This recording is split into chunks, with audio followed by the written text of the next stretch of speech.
শুভ সকাল। স্বাগত এশিয়ান টেলিভিশনের নিয়মিত আয়োজন এশিয়ান সংবাদ বিশ্লেষণে। আপনাদের সাথে আছে আমি রিহাদ মাহমুদ। দর্শক, এই অনুষ্ঠানে আমরা দেশের শীর্ষস্থানীয় সংবাদপত্রে প্রকাশিত খবর নিয়ে আলোচনা করে থাকি। চলুন দেখে নেই কি কি সংবাদ প্রকাশ হয়েছে আজকের খবরের কাগজগুলোতে। দর্শক, আমার হাতে শুরুতেই রয়েছে দৈনিক দেশ রূপান্তর। তারা প্রধান যে শিরোনামটি করেছে সেটি হলো আত্মীয় চক্রে আতিকের আয়েশি সাম্রাজ্য।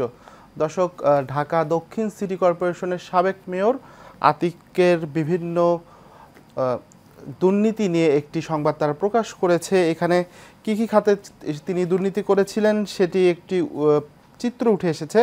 বস্তি উন্নয়নের টাকা ৯/৬, বার্ষিক বনভোজন ৬৫ লাখ টাকা, বিদেশিদের সঙ্গে মতবিনিময় ৫০ লাখ টাকা, মুক্তিযোদ্ধাদের সংবর্ধনা ৪০ লাখ টাকা। এছাড়া তিনি বিভিন্ন প্রজেক্টে তার আত্মীয় স্বজনদের নিয়োগ করেছিলেন, সেটি দেখা যাচ্ছে। ভাতিজা উপদেষ্টা, টেন্ডার নিয়ন্ত্রণে ভাগ্নে, মেয়ে চিফ হিট অফিসার ও সৌজায়নে শালিকার প্রতিষ্ঠান। এই সংবাদটি এখানে উঠে এসেছে। এর পাশে আমরা দেখছি যে গতকাল পুলিশের সাবেক 2 আইজিপি রিমান্ড মঞ্জুর করা হয়েছে। পরশুদিন তাদের গ্রেপ্তার করা হয়, গতকাল তাদের রিমান্ড মঞ্জুর করা হয়, সেই সংবাদটি উঠে এসেছে। সরকারি চাকরিতে কোটা সংস্কারের দাবিতে আন্দোলন চলাকালে 2টি আলাদা হত্যা মামলায় পুলিশের সাবেক মহাপরিদর্শক শহীদুল হকের 7 দিন ও চৌধুরী আবদুল্লাহ আল মামুনের 8 দিনের রিমান্ড মঞ্জুর করেছেন আদালত।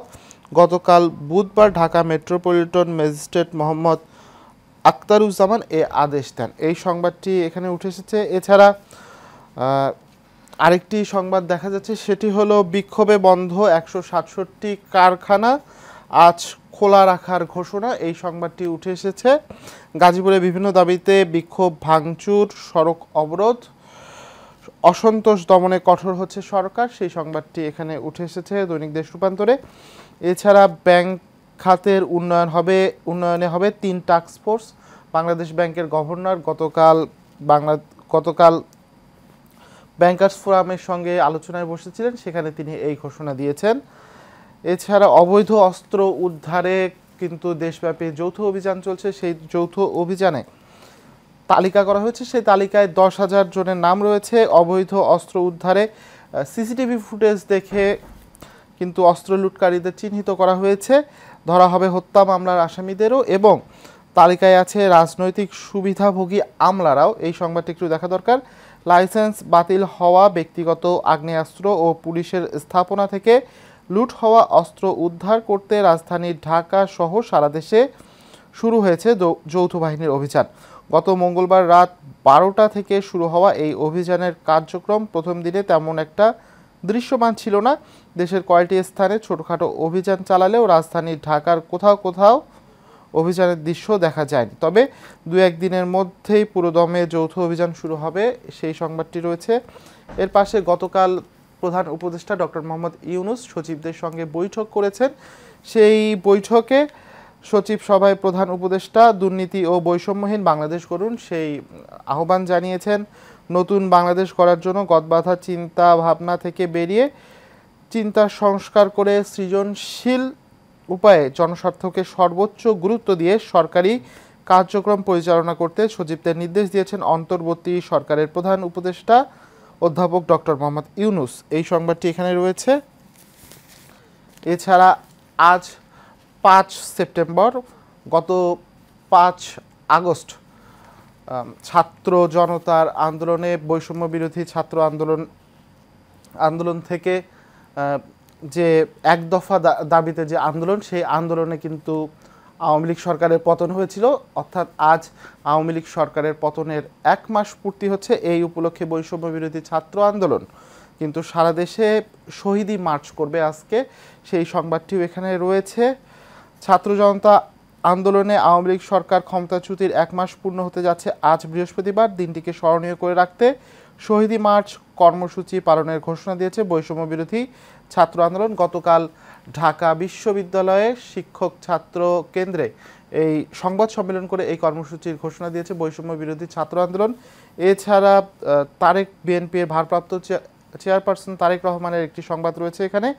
মতবিনিময়ে তারেক, জাতীয় সরকার ও দ্বিকক্ষ পার্লামেন্ট চায় বিএনপি, জনগণের সমর্থন নিয়ে বিএনপি আগামীতে জাতীয় সরকারের মাধ্যমে দেশ পরিচালনা ও দ্বিকক্ষ বিশিষ্ট পার্লামেন্ট সংবিধানে সংযুক্ত করতে চায় বলে জানিয়েছেন দলটির ভারপ্রাপ্ত চেয়ারম্যান তারেক রহমান। তিনি বলেছেন, দলীয় সরকার কিভাবে একটি দলের লোকজন সর্বত্র বিচরণ করে তা আমরা দেখেছি। এই সংবাদটি রয়েছে। দর্শক, এই ছিল দৈনিক দেশ রূপান্তরের সংবাদ। আমরা একটু এখন দেখে নেব দৈনিক ইত্তেফাক কি সংবাদ প্রকাশ করেছে আজ। দৈনিক ইত্তেফাকের প্রধান শিরোনাম দেখা যাচ্ছে, ছাত্র জনতার অভ্যুত্থানে বিজয়ের 1 মাস, অর্থাৎ আজ আওয়ামী লীগ সরকারের পতনের যে 1 মাস পূর্ণ হচ্ছে সেই সংবাদটি তারা প্রধান শিরোনাম করেছে। এছাড়া কোটা সংস্কার আন্দোলন থেকে সরকার পতনের 1 দফা, কিভাবে এই পুরো আন্দোলনটি পরিচালিত হয়েছে তা নিয়েও তারা একটি সংবাদ করেছে। পাশে রয়েছে, গদবাঁধা চিন্তা বাদ দিন, সর্বপর্যায়ে সংস্কার কর্মসূচি নিয়ে বাস্তবায়ন করতে হবে সচিবদের উদ্দেশ্যে ডক্টর ইউনূস। অন্তর্বর্তী সরকারের প্রধান উপদেষ্টা প্রফেসর ডক্টর মোহাম্মদ ইউনূস সচিবদের উদ্দেশ্যে বলেছেন, নতুন বাংলাদেশ গড়ার জন্য গদবাঁধা চিন্তাভাবনা থেকে বেরিয়ে চিন্তার সংস্কার করতে হবে সৃজনশীল উপায়ে। জনস্বার্থকে সর্বোচ্চ গুরুত্ব দিয়ে সরকারি কার্যক্রম পরিচালনা করতে হবে। সরকারের সব পর্যায়ে সংস্কার কর্মসূচি গ্রহণ করতে হবে। শুধু সংস্কার কর্মসূচি গ্রহণই নয়, তা বাস্তবায়নে এগিয়ে যাওয়ার নির্দেশ দিয়েছেন তিনি। একই সঙ্গে তিনি দুর্নীতির মূল উৎপাটন করতে বলেছেন। গতকাল বুধবার সচিব সভার বৈঠকে তিনি এ নির্দেশ দেন। এর পাশে দেখা যাচ্ছে যে, পোশাক শিল্পে অসন্তোষ দমনে কঠোর অবস্থানে সরকার, শিল্পে অস্থিরতা সৃষ্টিতে আওয়ামী লীগ ও বিএনপির স্থানীয় কিছু প্রভাবশালী চরিত্র, উপদেষ্টা আসিফ। আজ সব কারখানা খোলা থাকবে বিজিএমইএ, এই সংবাদটি করেছে ইত্তেফাক। এছাড়া বরিশালে গত পরশু রাতে বরিশাল বিশ্ববিদ্যালয় এবং বিএম কলেজের শিক্ষার্থীদের মধ্যে রাতভর সংঘর্ষ হয়েছিল, সেই সংবাদটিও এখানে রয়েছে। বিমানবন্দরে হয়রানি বন্ধে এনবিআরের নির্দেশ, বাংলাদেশি প্রবাসী কর্মীদের বিমানবন্দরে অকারণে লাগেজ খোলা সহ যে কোনো হয়রানিমূলক কার্যক্রম বন্ধের নির্দেশ দিয়েছে জাতীয় রাজস্ব বোর্ড, এই সংবাদটি রয়েছে। ঢালাওভাবে মামলা ও আসামি না করার আহ্বান মানবাধিকার কমিশনের। এছাড়া খালেদা জিয়ার সঙ্গে ব্রিটিশ হাই কমিশনারের সাক্ষাৎ, সেই সংবাদটিও দৈনিক ইত্তেফাকে বেশ গুরুত্ব সহকারে প্রকাশিত হয়েছে। দর্শক, এই ছিল দৈনিক ইত্তেফাকের সংবাদ। আমরা একটু দৈনিক যুগান্তর কি সংবাদ আজ প্রকাশ করেছে তা দেখে নেই। ছাত্র জনতার অভ্যুত্থানে বিজয়ের 1 মাস, সারা দেশে আজ শহীদি মার্চ, এই সংবাদটি লিড করেছে দৈনিক যুগান্তর। দর্শক জানেন, আজ স্বৈরাচার আওয়ামী লীগ সরকার পতনের 1 মাস পূর্ণ হচ্ছে, সেই সংবাদটি গুরুত্ব পেয়েছে। তো এই উপলক্ষে গতকাল কিন্তু বৈষম্য বিরোধী ছাত্র আন্দোলন একটি সংবাদ সম্মেলন করেছিল টিএসসিতে, সেই সংবাদটি দৈনিক যুগান্তর প্রধান শিরোনাম করেছে, ছাত্র জনতার অভ্যুত্থানের মুখে আওয়ামী লীগ সরকার পতনের 1 মাস পূর্ণ হচ্ছে আজ। সরকারি চাকুরিতে কোটা সংস্কারের দাবিতে শুরু হওয়া শিক্ষার্থীদের আন্দোলন সরকার পতনের আন্দোলনের রূপ নিলে 5 আগস্ট পদত্যাগ করে দেশ ছেড়ে পালিয়ে যায় শেখ হাসিনা। তবে এই আন্দোলন ঘিরে আইনশৃঙ্খলা বাহিনীর সঙ্গে শিক্ষার্থী জনতার সংঘর্ষ ও নির্বিচার গুলিতে 800-র বেশি মানুষকে বিসর্জন দিতে হয়েছে প্রাণ, এর মধ্যে রয়েছে শিশুরাও। আহত হয়েছেন কয়েক হাজার মানুষ, যাদের হাজারেরও বেশি এখনও হাসপাতালে চিকিৎসাধীন, সেই সংবাদটি এখানে রয়েছে। এর পাশে হাসিনা পরিবারের দুর্নীতির একটি সংবাদ রয়েছে। হাসিনা পরিবারের 60 কাঠা প্লট, পূর্বাচলের নতুন শহর প্রকল্প 10 কাঠা প্লট করে নিয়েছেন শেখ হাসিনা, ছেলে জয়, মেয়ে পুতুল, বোন শেখ রেহেনা, তার ছেলে রেদওয়ান ও মেয়ে আজমিনা সিদ্দিক। প্রস্তাবিত কূটনৈতিক জোনে সব প্লট একত্রে সন্নিবেশিত করার সুযোগ দেয় রাজুক, এই সংবাদটি রয়েছে।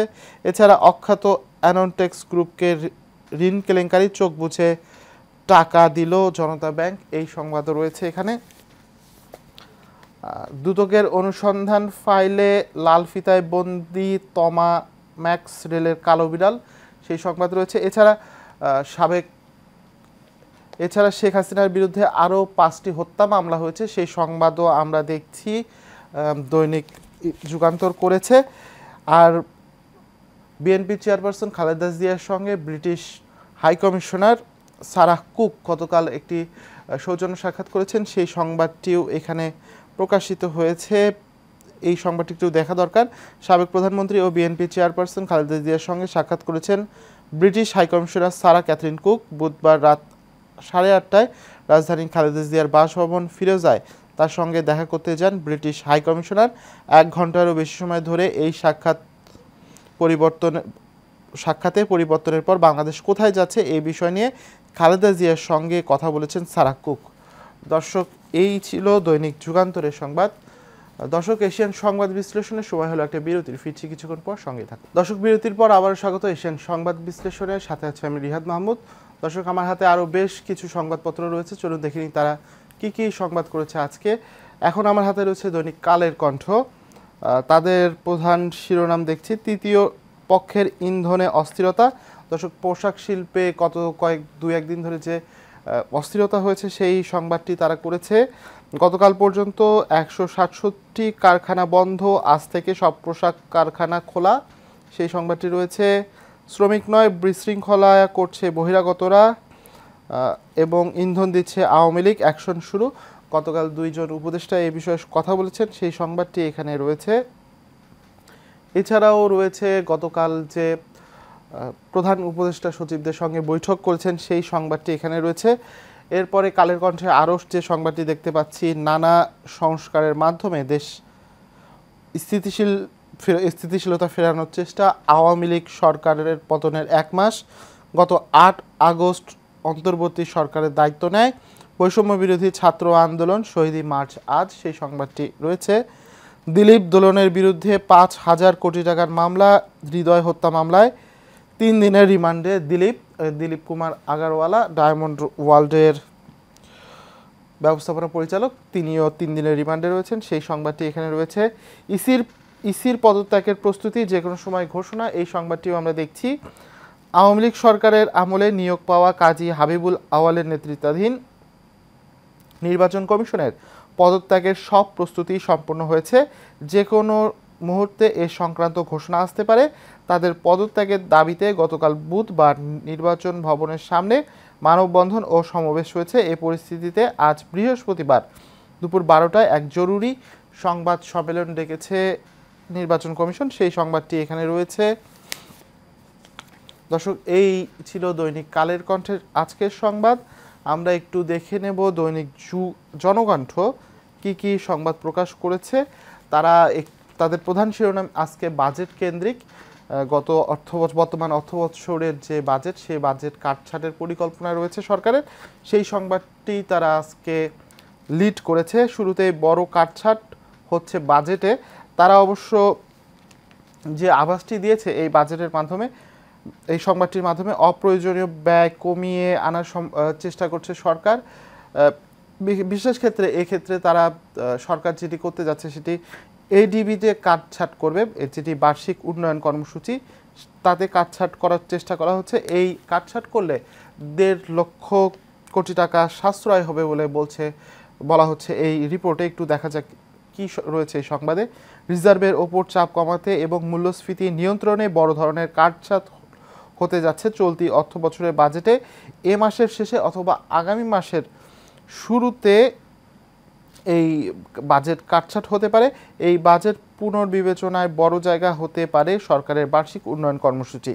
এডিবির আওতায় নেওয়া প্রকল্পগুলো উচ্চ পর্যায়ের বৈঠকে কাটছাট করার সিদ্ধান্ত নেওয়া হতে পারে। এই কাটছাটের ক্ষেত্রে প্রাধান্য পেতে পারে মেগা প্রকল্প ও গোষ্ঠী স্বার্থের প্রকল্পগুলো। এতে চলতি 2024-25 অর্থ বছরের বাজেটের আকার প্রায় 1 লাখ কোটি টাকারও বেশি কমে যেতে পারে। এর পাশেই রয়েছে, দেখা যাচ্ছে সরকার পতনের 1 মাস, বৈষম্য বিরোধী ছাত্র আন্দোলনের শহীদি মার্চ আজ, সেই সংবাদটি রয়েছে। অর্থ পাচার ও জালিয়াতি ও হত্যার অভিযোগে দিলীপ আগারওয়ালের 3 দিন রিমান্ড। এইচএসসি পরীক্ষা নিয়ে শিক্ষা বোর্ডের জরুরি নির্দেশনা, সেই সংবাদটি রয়েছে। দেখি কি রয়েছে এর ভিতরে। 2024 সালের এইচএসসি ও সমমান পরীক্ষার বিষয়ে জরুরি নির্দেশনা দিয়েছে ঢাকা শিক্ষা বোর্ড। মঙ্গলবার এ সংক্রান্ত বিষয়ে নির্দেশনা দেওয়ার পর তথ্যগত ত্রুটির কারণে পুনরায় বুধবার নতুন নির্দেশনা দেওয়া হয়েছে। এতে পরীক্ষায় অংশগ্রহণকারী পরীক্ষার্থীর তথ্য প্রেরণের জন্য ভারপ্রাপ্ত কর্মকর্তা বা অধ্যক্ষের অনুরোধ করা হয়েছে। আরও রয়েছে বরিশালের শিক্ষার্থীদের মধ্যে রাতভর পাল্টাপাল্টি হামলা আতঙ্ক, সেই সংবাদটি। আর 41 চিকিৎসককে অবাঞ্ছিত, খুলনা মেডিকেলের বহির্বিভাগের ব্যাহত স্বাস্থ্যসেবা, সেই সংবাদ রয়েছে। নিরাপত্তার বিষয়ে সরকারের আশ্বাস, সব পোশাক কারখানা আজ থেকে খোলা, সেই সংবাদ রয়েছে। শ্রমিক অসন্তোষের পেছনে বহিরাগতরা জড়িত, আইন শৃঙ্খলা পরিস্থিতি নিয়ে উপদেষ্টাদের বৈঠক, সেই সংবাদও রয়েছে দৈনিক জনকণ্ঠে। আমার হাতে এখন রয়েছে দৈনিক সময়ের আলো। দৈনিক সময়ের আলো কি কি সংবাদ প্রকাশ করছে তা একটু দেখে নিই। শহীদি মার্চ আজ, সেই সংবাদটি রয়েছে। এছাড়া পবিত্র ঈদে মিলাদুন্নবী 16 সেপ্টেম্বর, সেই সংবাদ রয়েছে। দেশের আকাশে গতকাল সন্ধ্যায় রবিউল আওয়াল মাসের চাঁদ দেখা গেছে। আজ থেকে রবিউল আওয়াল মাস গণনা শুরু হবে, তাই আগামী 16 সেপ্টেম্বর সোমবার পালিত হবে পবিত্র ঈদে মিলাদুন্নবী, সেই সংবাদটি রয়েছে। গার্মেন্টসে অস্থিরতা উদ্ভট দাবিতে আন্দোলনে বহিরাগত ভাড়াটে টোকাই, আন্দোলনের গতি প্রকৃতি শ্রমিক নেতারাও বুঝতে পারছেন না, পরিস্থিতি নিয়ন্ত্রণে প্রয়োজন বল প্রয়োগ। স্থানীয় আওয়ামী লীগ যুবলীগ নেতাদের সংশ্লিষ্টতার প্রমাণ মিলেছে। বাংলাদেশ বেকার সংগঠন নামে রহস্যজনক লিফলেট। গার্মেন্টসে যে গত কয়েকদিন ধরে একটু অস্থিরতা দেখা দিয়েছে, সেই সংক্রান্ত একটি সংবাদ সময়ের আলো প্রকাশ করেছে।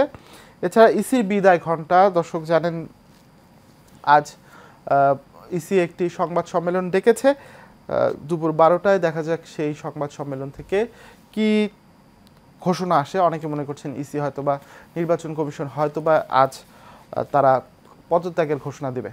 দর্শক, মোটামুটি এই ছিল আজকের অনুষ্ঠানে।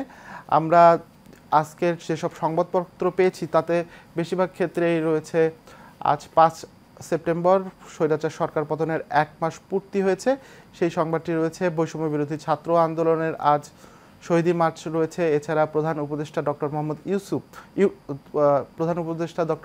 ইউনূস গতকাল সচিবদের সঙ্গে বৈঠক করেছেন এবং তিনি বেশ কিছু দিক নির্দেশনা দিয়েছেন, সেই সংবাদ রয়েছে। এবং বিভিন্ন বিভিন্ন পোশাক কারখানায় কিছুটা অস্থিরতা দেখা দিয়েছে, সেই সংবাদটিও প্রকাশিত হয়েছে।